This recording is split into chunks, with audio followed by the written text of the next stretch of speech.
So now you're ready to place the brackets. You have your trays, you have a quadrant on top, you have a sextant on the bottom.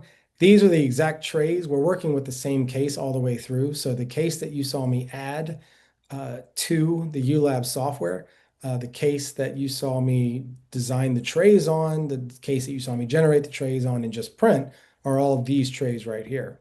So when I go to place the brackets in, what I do is I grab the edge. There's always well, on these brackets, there's an edge right on the gingival surface, and I can grab onto it very nicely so that I can have great control. And you'll see that in just a moment, how we have really good control of the bracket in that respect. It also gives you a good idea on putting it in. So I like to go in at a 45-degree angle, slide to the back, and lift up is how I like to do that.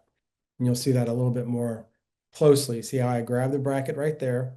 I go in at a 45-degree angle, lift up a little bit, and then give it a little pop. Now, it's really hard to see, and I kept trying to take photos, but I couldn't really get it. But on the brackets in the base of the bracket, there's a little flange that sticks up.